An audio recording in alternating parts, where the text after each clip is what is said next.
The way schools are inspected by Ofsted has changed. It's now becoming clear that the bar has been raised, making it much tougher to get an outstanding grade across the board. But there are many other changes too, which everyone involved in schools will need to know about, whether you're a head teacher, a member of the teaching or non-teaching staff, or a school governor. Ofsted has changed the focus and frequency of inspections to drive school improvement and better results for all young people. The key changes we're going to look at are evaluating achievement, the new limiting judgments, a streamlined self-evaluation form, and how inspections will be proportionate to need. There are changes to the process of inspection too. Inspectors will engage more with pupils, parents and staff, increase classroom observation, offer feedback to staff and senior leaders, and there's a sharper focus on the role of governors.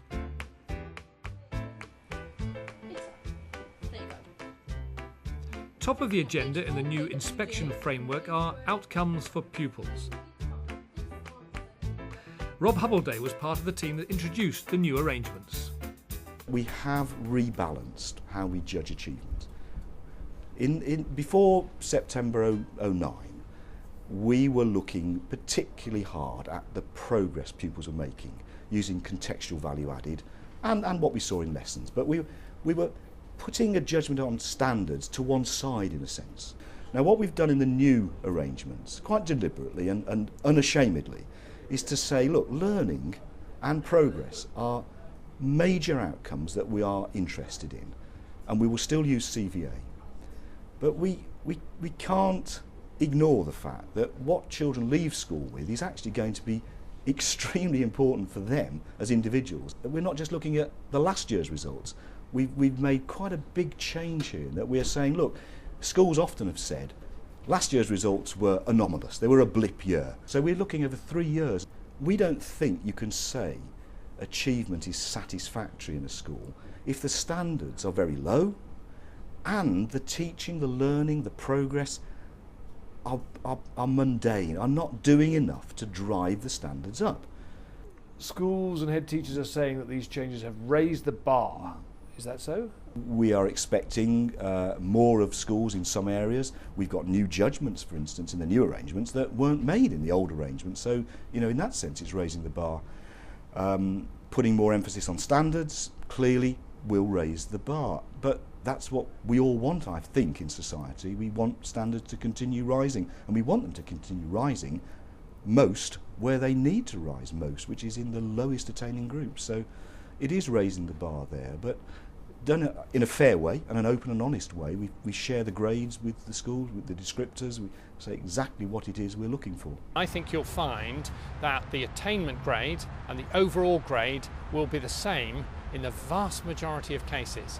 And that means it's pretty tough for schools that have a low raw attainment because the prior attainment, the results that the youngsters come to their school with are very, very low. So schools that get a lot of people coming in with level 3 in English and maths have got a huge job to do in order to be able to get a good or outstanding grade at Ofsted. And I think that's unfair, because I think a good inspection system would be a system in which a good school serving a really tough area has the same chance of getting good or outstanding grades as a good school serving a less challenging area. And I don't think we've got that under the new system. Achievement is one of the areas newly designated as a limiting judgment. This in effect puts a ceiling on the overall grading a school can achieve. Limiting judgments apply to the quality of the school's procedures for safeguarding, how the school promotes equal opportunity and tackles discrimination, and to pupils' achievement. The real focus of a limiting judgment is if you are inadequate in that area, your overall effectiveness is inadequate. So for instance, you could have really excellent outcomes. You could be doing a brilliant job in teaching, your progress that the pupils are making is excellent, so you might be saying outcomes are good or outstanding, the teaching's good, many aspects of leadership and management are good, so you'd be thinking, well, this is probably going to be a good or outstanding school.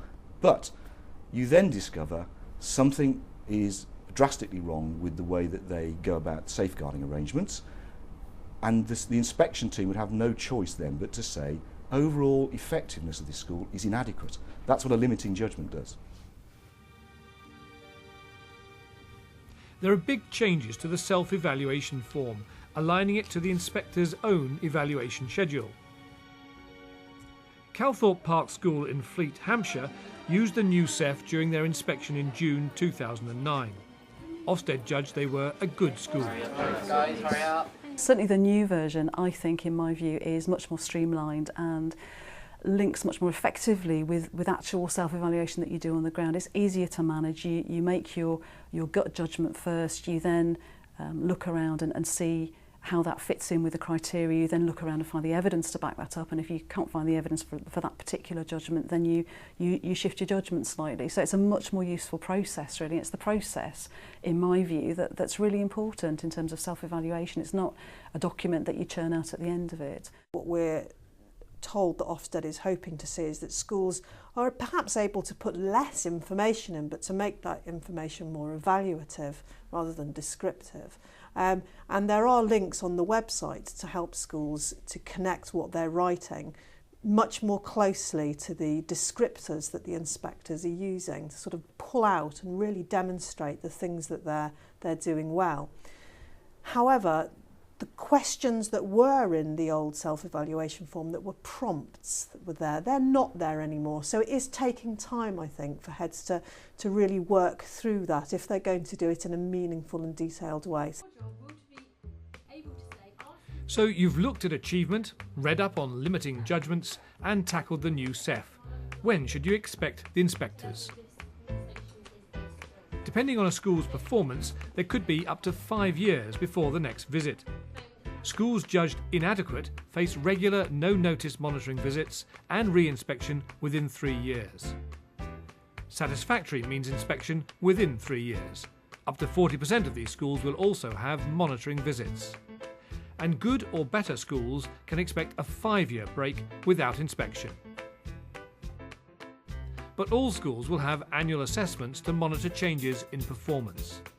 Some schools could be selected for inspection as part of an annual sample.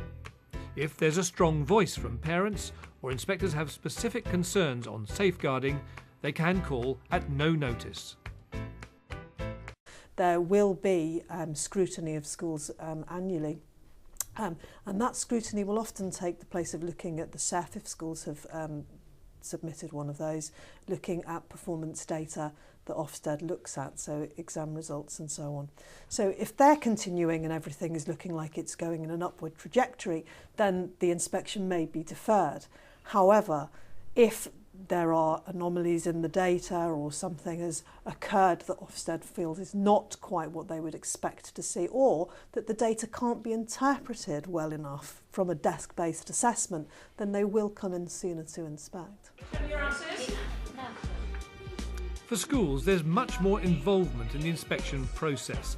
Inspectors will spend more time in class observing teaching and learning and give more time for feedback to teachers and school leaders. I think I could sum it up by saying in 2006 it was done to us, and in 2009 it was done with us. In 2006, not that the Ofsted inspectors were unpleasant or difficult, it was just very much a sense of they were in one room making decisions about us, and then they were giving us the information afterwards. Whereas in 2009, when we had the Ofsted, it was much more about our involvement in the whole process. St Peter's Primary School in Winchester moved from satisfactory to outstanding in June 2009. I thought it was really useful that I was allowed to sit in on their conversations after they'd had an observation or they'd been around the school, and I did some joint observations with the lead inspector as well. And I have to say I found that really valuable, because as they were having a conversation, if there was something they were talking about that I felt actually you haven't quite got that right, or you've misunderstood something, then they were happy for me to chip in and say, well, actually, this is the case. Roughly what proportion of your staff were actually observed, and how long do the inspectors spend with them on average? I think probably about 40% was seen, and it was about 20 minutes, so it's very quick. I mean, it's not a whole 50-minute lesson. So they're carefully crafted lessons, with all the, the lovely activities and things going on, that they couldn't be seen in totality really. But I think, we use that model as well as a senior team. We monitor very closely and we pop in and out of lessons for 20 minutes. And you can get a feel in 20 minutes if you're looking at a particular aspect. For teachers, much of the talk in the staff room about the new Ofsted inspections has focused on the extra time spent on classroom observations, about twice as much as used to be the case. Well, here at St Peter's, they've already been through that. So what was their experience?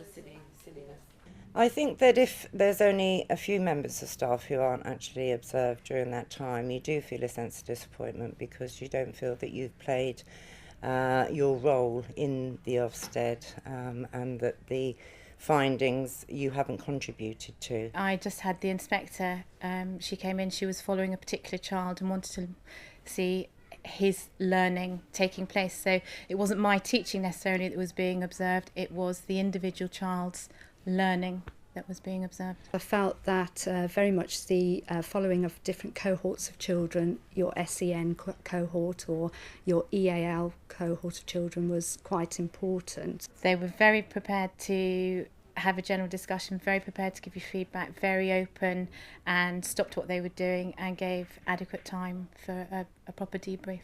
It was really quite informal as well, because a lot of the ladies' suggestions we could explain why we didn't do that or why we haven't done that yet. So it felt as if, there was a good chat going on. We're not trying to judge the teacher. We're trying to get a view, evaluate the teaching, but more importantly, the learning.